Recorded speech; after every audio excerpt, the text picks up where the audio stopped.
ketika api itu menyala. Siapa yang tahan untuk berdiri di hadapan Tuhan? Kita akan mendengar pesan Tuhan tentang revival again atau kebangunan rohani kembali dari para hamba Tuhan di Indonesia.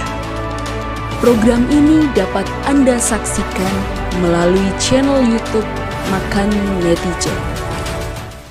Tuhan, saya percaya setiap kita yang hadir sore hari ini haus dan lapar akan firman Tuhan, betul? Amin, haleluya. Sudah berdoa dan merenungkan firman Tuhan sore ini? Pertanyaan selanjutnya langsung menolak ya. Haleluya. Oke, pertama-tama saya mengucapkan terima kasih buat Bapak Henry Setiawan buat kesempatan dan kepercayaannya sore hari ini. Sebelumnya saya mau memperkenalkan diri ya. Katanya kalau nggak kenal nggak sayang ya. Saya sebetulnya udah lama banget kenal dengan saudara Henry Setiawan, Musa Henry Setiawan. Dulu waktu beliau di Surabaya, saya di Sidoarjo, kami sering berjejaring bersama. Saya asli dari Kediri sebetulnya, tapi menikah dengan istri saya yang asli Sidoarjo. Jadi akhirnya saya sampai sekarang tinggal di Sidoarjo dan melayani di Sidoarjo. Jadi sebetulnya yang gembala itu mertua saya, Bapak Ibu Saudara. Tapi karena saya berani dan nekat menikahi putri seorang gembala, ya akhirnya ketiban sampur. Jadi nama saya Agus Waryono di KTP. Ada kata Agus itu pasti lahirnya bulan Agustus. Kalau di depot-depot, di warung-warung, di restoran itu banyak diskonnya, saudara. Kalau bulan Agustus gitu, betul? Diskonnya bisa free apa gitu. Nah, tapi di rumah saya namanya dipanggil Andreas. Jadi silakan kalau ketemu saya dimanapun boleh panggil Andreas Agus Waryono, silakan. Ya. Nah, saya aslinya ini bukan anak seorang gembala, Bapak Ibu. Ayah saya majelis gereja di Kediri, mama saya guru sekolah minggu di gereja Kediri. Nah, dari seorang majelis dan seorang guru sekolah minggu berpacaran, menikah, akhirnya lahirlah saya. Jadi awalnya saya ini pendeta kejadian, bukan jadi-jadian ya, pendeta kejadian.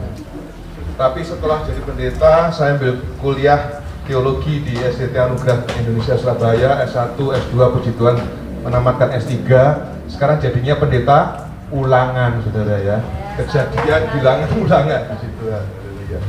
Saya pikir cukup ya perkenalannya. Nah, sore ini saya akan menyampaikan pesan Tuhan dengan satu tema, yaitu kebenaran yang memerdekakan, saudara. Coba tirukan saya, 1, 2, 3. Oke. Bulan Agustus selalu identik dengan kemerdekaan. Mengapa? Karena setiap tanggal 17, besok ya, malam hari ini kita tasyakuran di wilayah masing-masing. Setiap tanggal 17 kita memperingati hari kemerdekaan bangsa kita. Kali ini yang ke berapa? Wih, pinter semua ini, haleluya, 77. Nah, kita bisa perhatikan banyak penjual bendera di tepi jalan sejak akhir bulan Juli ya, di Sidoarjo. Wah, meriah sekali. Kita juga melihat setiap warga berlomba menghias rumahnya, betul?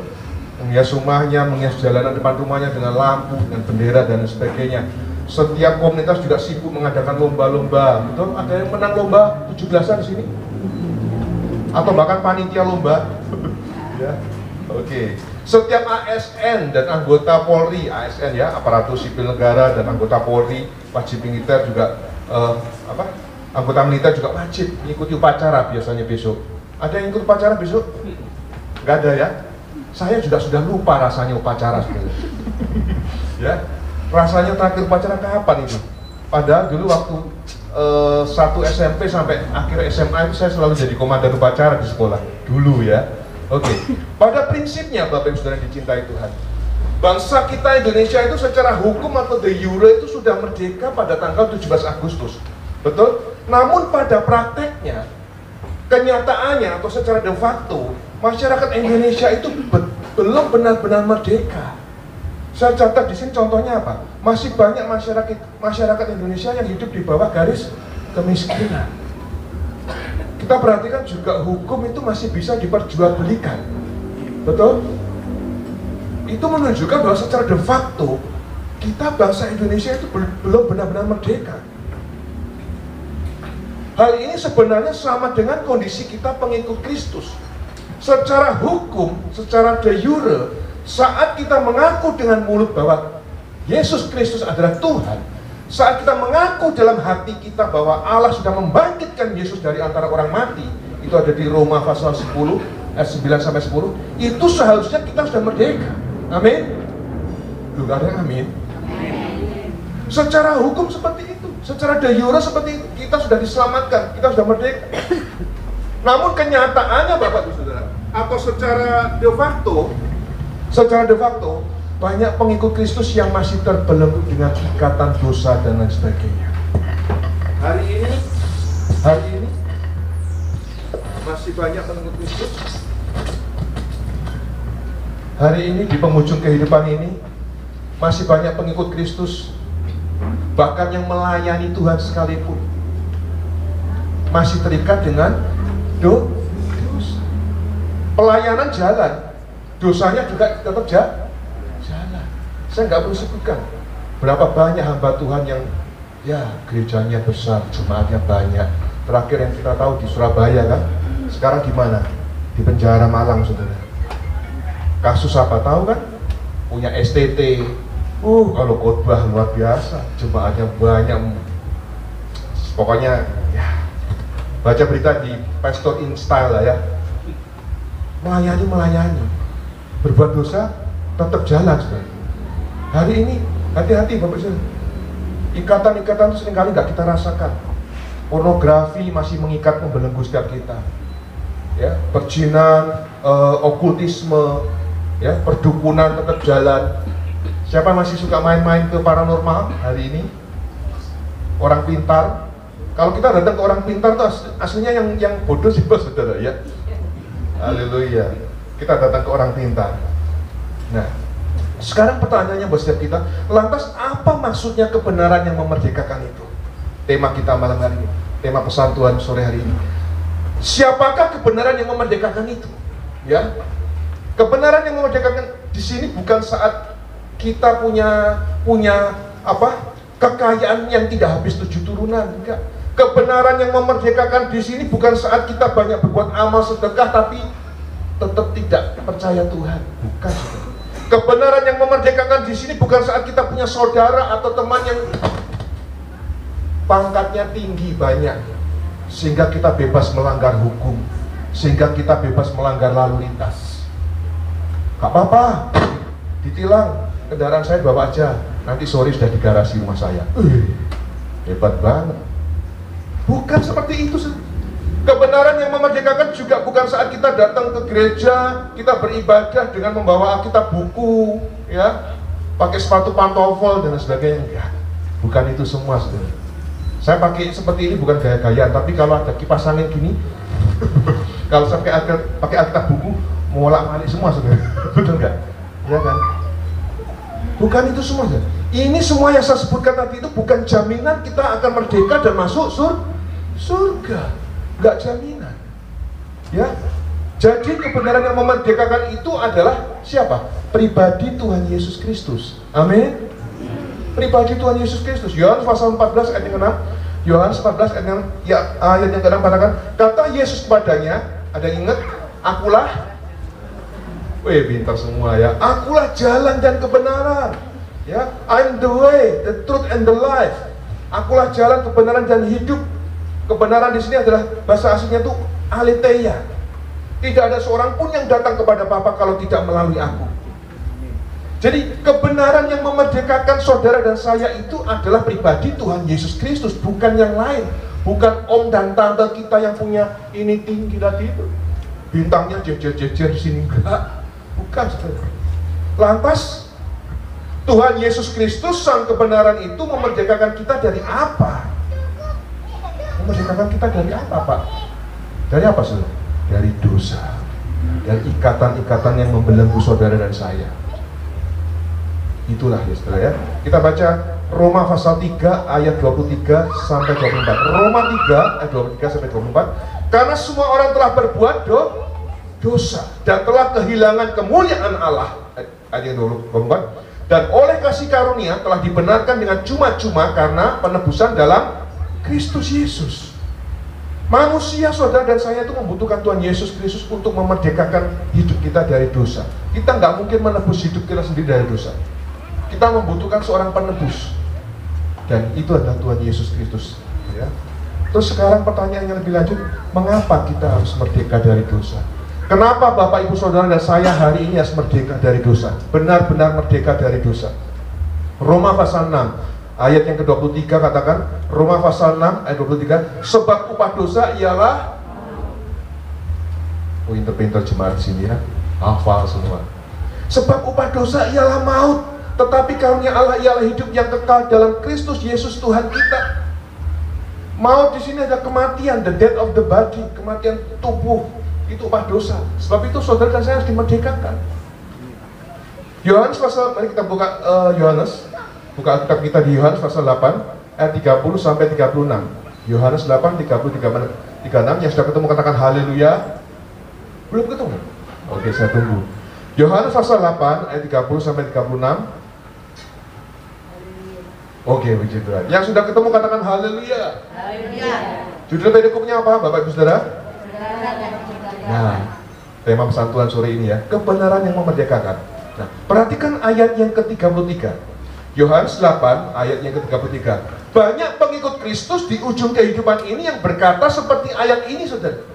Jawab mereka, kami adalah keturunan Abraham dan tidak pernah menjadi hamba siapapun. Bagaimana engkau Tuhan dapat berkata kamu akan merdeka?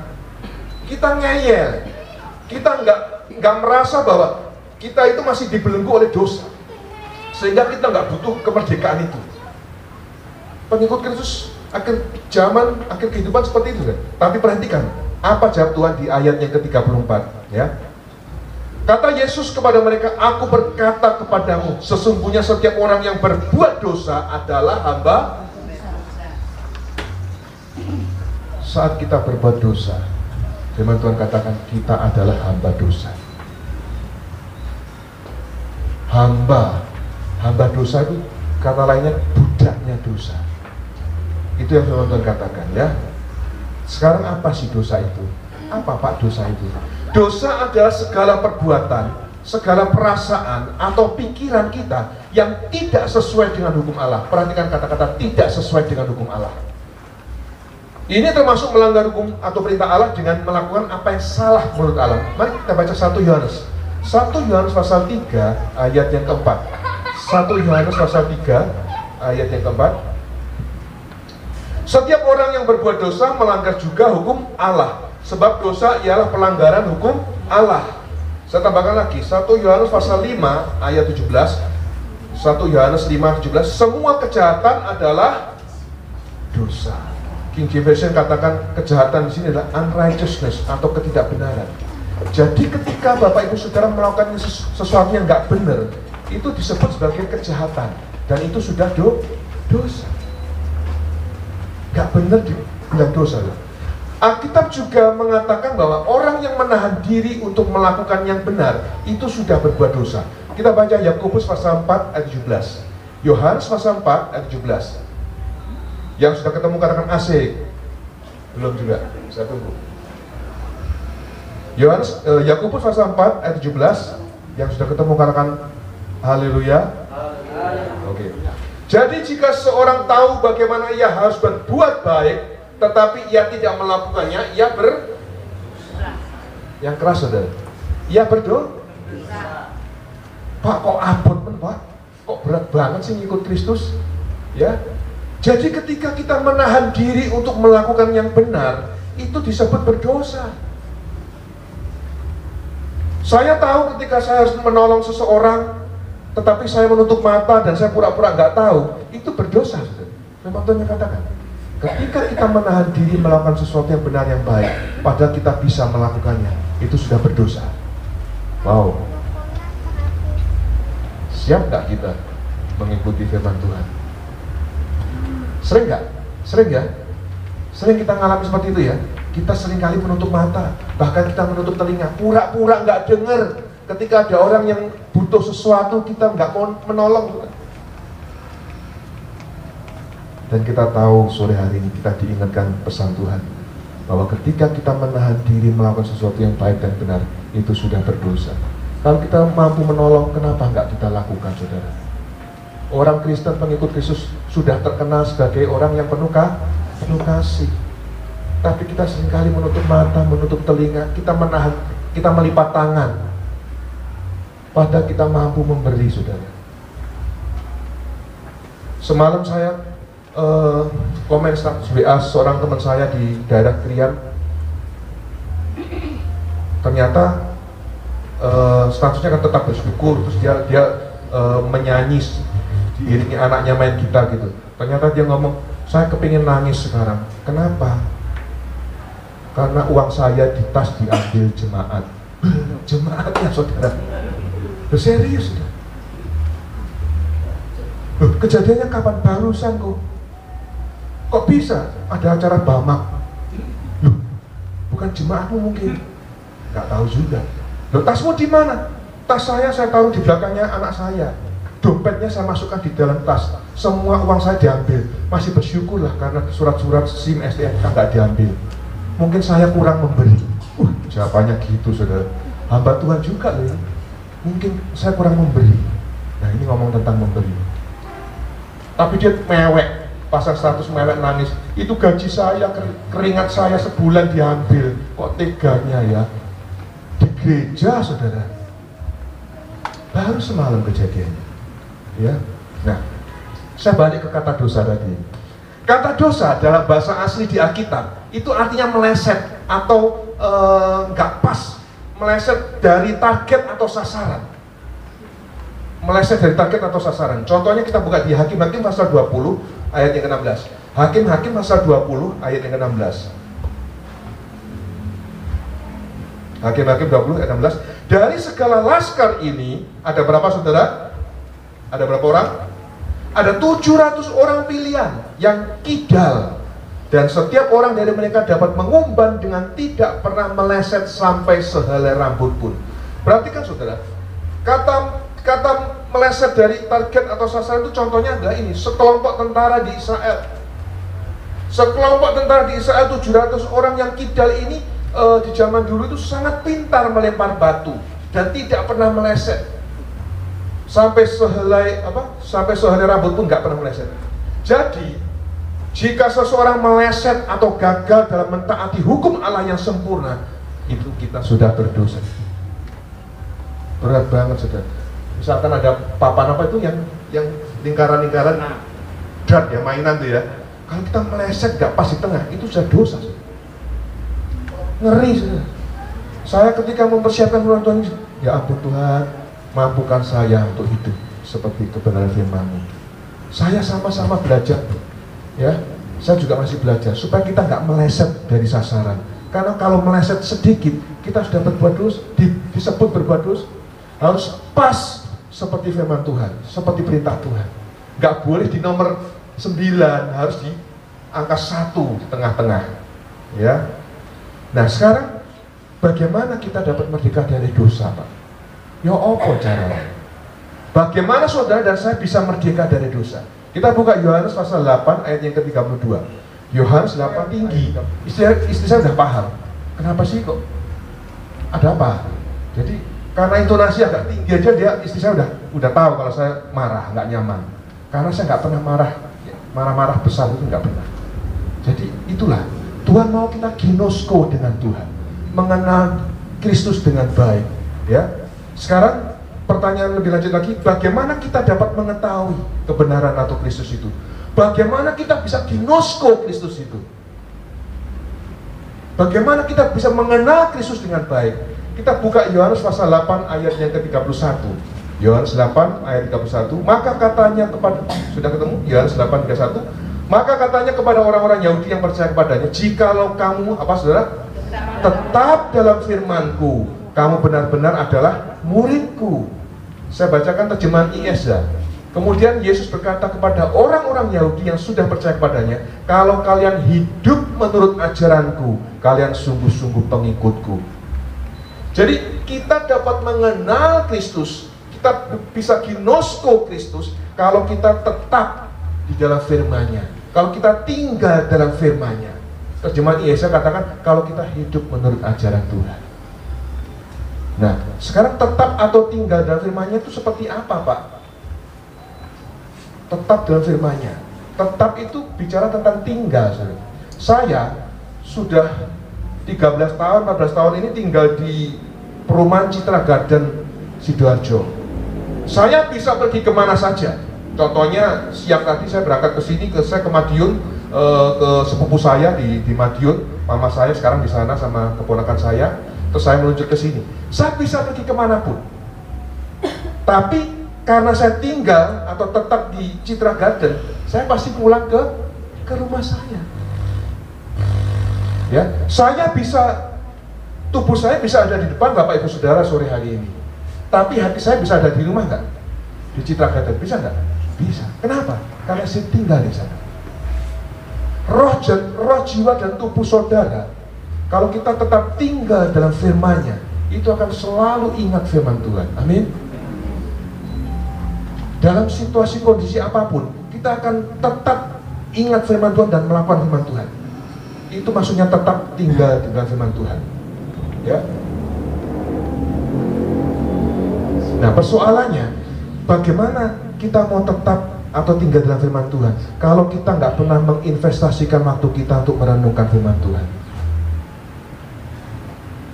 Ayo, saudara dan saya mulai sore hari ini pulang ke tempat ini harus punya komitmen untuk mau tetap di dalam firman-Nya. Saya nanti akhir Desember ini baru 11 putaran membaca Alkitab dari Kejadian sampai Wahyu. Saya dan istri saya udah komitmen sehari baca 4 pasal. Baru 11 putaran dari Kejadian sampai Wahyu, bukan Kejadian dan Wahyu loh ya. Ya, kemarin Kejadian tek pindah Wahyu, Wahyu tek balik Kejadian, bukan. Kejadian sampai Wahyu.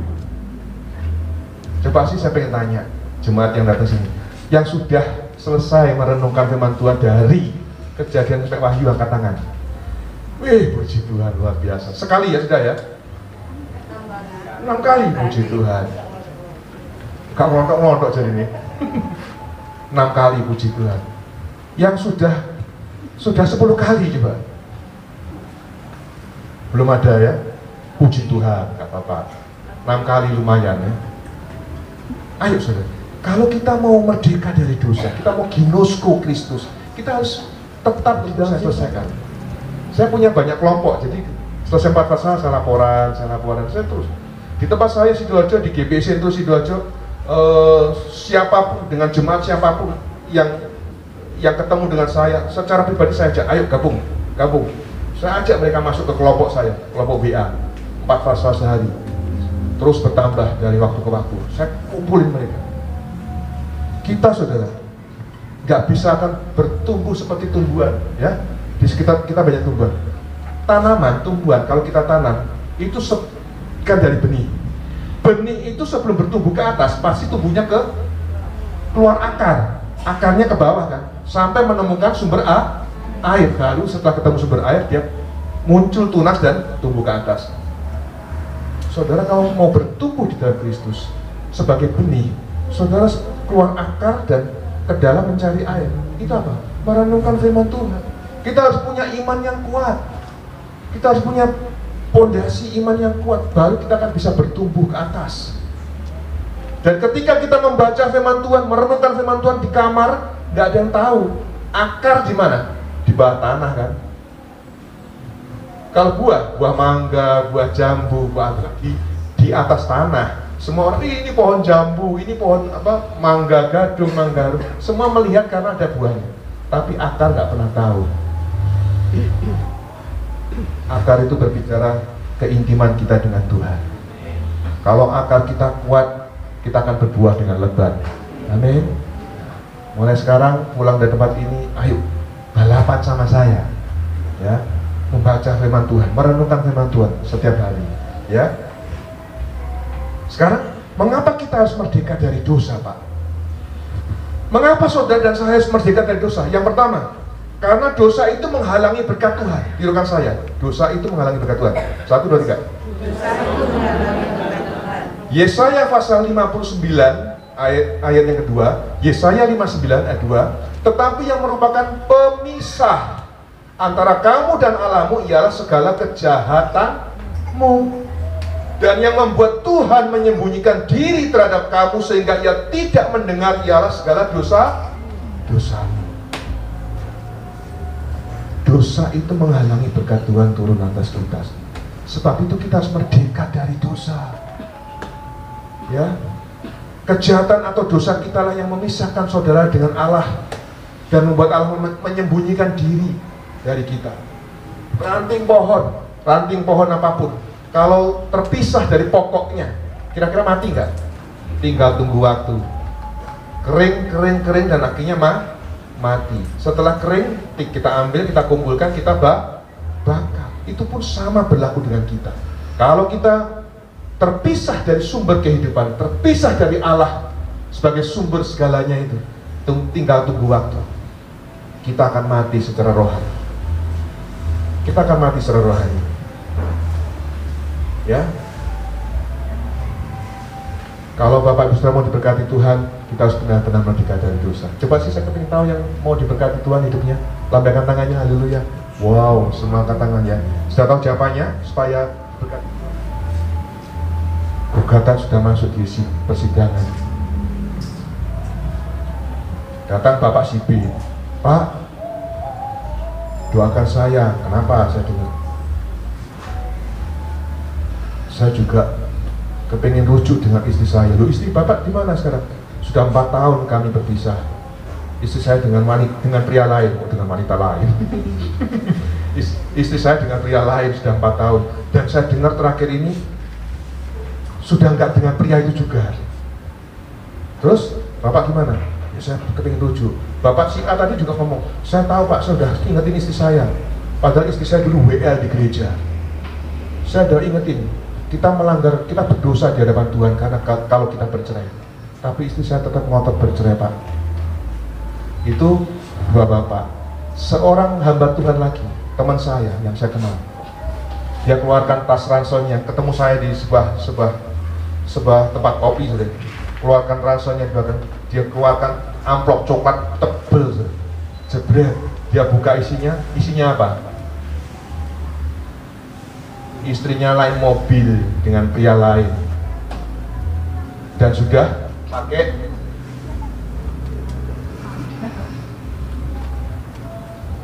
saya digugat cerai istri saya. Loh, ini suami-suami ini yang gugat cerai istrinya, sudah. Zaman emansipasi ya, bukan suami-suami yang gugat cerai istrinya, tapi istri-istri. Dan ketika Bapak ini sama-sama saya ajukan pertanyaan sama, gimana Pak? Apakah orang tua Bapak kawin cerai? Betul Pak Andreas. Orang tua saya kawin cerai. Yang Bapak si B, gimana Pak? Orang tua Bapak? Orang tua saya aman Pak Andreas. Mertua Bapak? Iya. Mertua saya kawin cerai. Teman hamba Tuhan saya ini saya tanya, orang tua aman? Aman. Orang tua istri? Mertuamu? Mertua pria saya pribadi juga mikir ke atas. Mama saya, papa saya aman, ya, nggak ada riwayat kawin cerai. Bahkan papa saya meninggal dunia ketika mama saya umur 37 tahun, so. Dan hari ini mama saya umur 76, tidak menikah lagi sampai hari ini. Saya sempat naik lagi ke kakek nenek saya. Kakek saya dari mama saya itu asli dari RNC, pindah ke Indonesia, masuk ke Kudus, Jawa Tengah, menikah dengan nenek saya, meninggalkan keluarganya yang di RNC. Wah, itu sempat meninggalkan keluarganya sekali. Tapi saya berarti kan mama saya, om dan tante saya aman, ya. Jadi saudara harus lihat ke atas, apakah orang tua kita aman, kakek nenek kita merdeka dari dosa. Kalau belum, kita harus bereskan, karena dosa itu sifatnya seperti itu, ya. Nah sekarang setelah kebenaran atau Kristus itu memerdekakan kita dari dosa, apa yang harus kita kerjakan, saudara? Ketika kita sudah benar-benar merdeka dari dosa, apa yang harus saudara saya kerjakan? Yang pertama, ada beberapa tugas buat kita. Yang pertama, kita harus melayani sesama dengan kasih. Tirukan saya, 1, 2, 3. Galatia pasal 5 ayat 13. Galatia pasal 5 ayat 13. Saudara-saudara, memang kamu telah dipanggil untuk merdeka, tetapi janganlah kamu mempergunakan kemerdekaan itu sebagai kesempatan untuk kehidupan dalam dosa, melainkan layanilah seorang akan yang lain oleh kasih. Melayani sesama dengan kasih ini adalah perintah Allah yang terutama dan yang pertama, saudara. Saudara ingat firman Tuhan di bagian yang lain, ada iman, ada pengharapan, dan kasih. Tetapi yang terbesar adalah kasih. Iman yang bisa memindahkan gunung sekalipun, kalau nggak punya kasih, firman Tuhan katakan percuma. Saudara dan saya bisa berbahasa malaikat sekalipun. Kenapa? Dia cuma memberikan bingkisan itu ke tetangga sebelah. Mulai sore hari ini Bapak Ibu, khususnya ibu-ibu yang hobi masak, kalau masak tetangganya dibagi, ya. Syukur-syukur saya jadi tetangganya. Ya. Kalau masak sayur lodeh, masak pecel atau apa dilebih, ya. Melayani sesama dengan kasih, berbagi dengan tetangganya. Amin. Ya. Ini perintah Tuhan, bukan perintahnya saya, ya. Yang kedua, apa yang harus kita kerjakan yang kedua? Yaitu mempersembahkan tubuh kita sebagai persembahan yang hidup. Mempersembahkan tubuh kita sebagai persembahan yang hidup, yang kudus dan berkenan kepada Allah. Roma pasal 12 ayat yang pertama. Roma 12 ayat yang pertama. Yang sudah ketemu katakan haleluya. Gak ada yang ketemu ya. Roma 12 ayat yang pertama. Karena itu saudara-saudara, demi kemurahan Allah aku menasihatkan kamu supaya kamu mempersembahkan tubuhmu sebagai persembahan yang hidup, yang kudus dan yang berkenan kepada Allah. Itu adalah ibadahmu yang sejati. Tuhan Yesus Kristus sudah menebus saudara dan saya di kayu salib. Jadi status saudara dan saya adalah milik Kristus. Sebagai milik Kristus, sudah seharusnya kalau kita mempersembahkan tubuh kita sebagai persembahan yang hidup, kudus dan berkenan.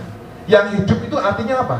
Tuhan mau kita melayani Dia selagi kita masih bernafas. Bukan ketika kita sudah kaku di dalam kotak 2x1. Percuma, kita nggak bisa melayani Tuhan. Jadi jangan tunggu waktu, saudara. Melayani Tuhan itu bukan nanti ketika kita sudah mantu. Siapa yang mau mantu? Belum ya, di jauh ya. Melayani Tuhan itu bukan tunggu ketika anak-anak kita sudah besar, sudah kuliah, enggak. Tetapi melayani Tuhan itu sekarang. Persembahkan tubuh kita sebagai persembahan yang hidup, bukan nanti. Yang hidup, kudus dan berkenan. Kudus artinya kita tidak mengkotori tubuh kita baik Tuhan ini dengan hal-hal yang najis. Firman Tuhan memang nggak melarang kita untuk merokok, betul. Tapi firman Tuhan ngomong bahwa tubuh kita adalah bait Allah. Kita nggak boleh mengotori dan menajiskan tubuh kita dengan asap rokok, saudara. Karena firman Tuhan ngomong apa? Persembahkan tubuhmu sebagai persembahan yang hidup, yang kudus dan berkenan kepada Allah. Jadi saudara dan saya harus bebas dari ikatan dosa rokok, dari dosa narkoba, dari pornografi, dan persembahan yang hidup, kudus dan berkenan kepada Allah. Tuhan Yesus memberkati. Haleluya. Mari kita tutup Alkitab kita. Kita sama-sama berdiri. Haleluya.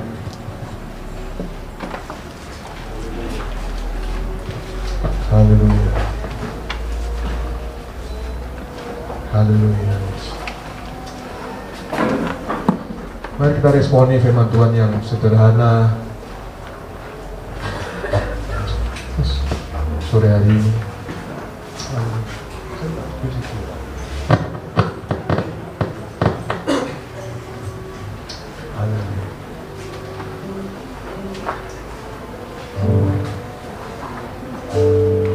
Haleluya. Mari kita koreksi hidup kita sore hari, saudara. Kita koreksi hidup kita. Haleluya. Ku yakin Kau hadir di sini. Ku rasakan kuasa yang tak terbatas. Ku yakin Kau nyata di sini. Kemenangan terjadi di sini. Katakan ku yakin Kau hadir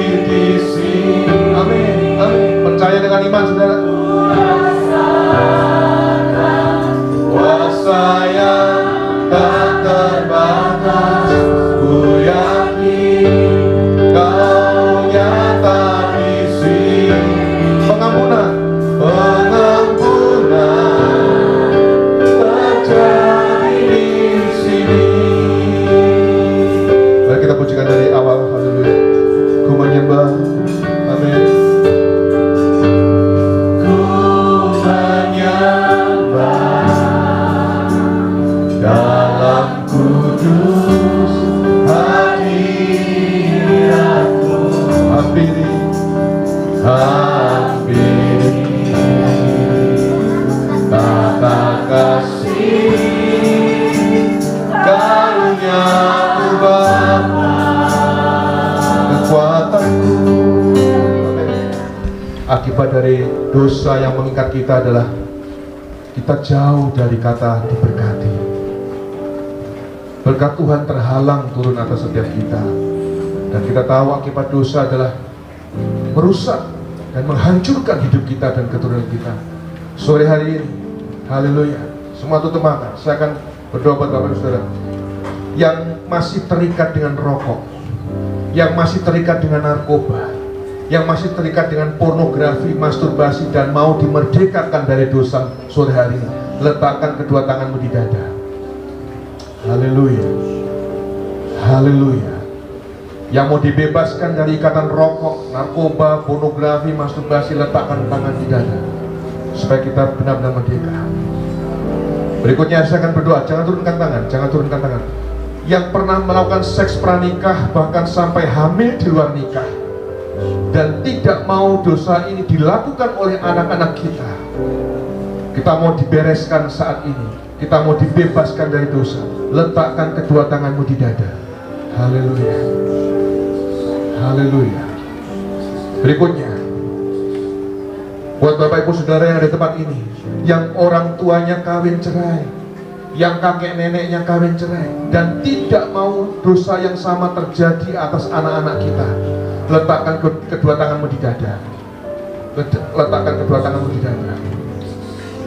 Sekarang saya berikan kesempatan untuk Bapak Ibu Saudara berdoa minta ampun pada Tuhan. 1 menit berdoa minta ampun sama Tuhan. Sebelum saya berdoa buat Bapak Ibu Saudara, minta ampun. Haleluya. Minta ampun, minta ampun. Allah kita Maha Pengampun. Haleluya, haleluya, haleluya. Haleluya, haleluya. Jangan turunkan tanganmu.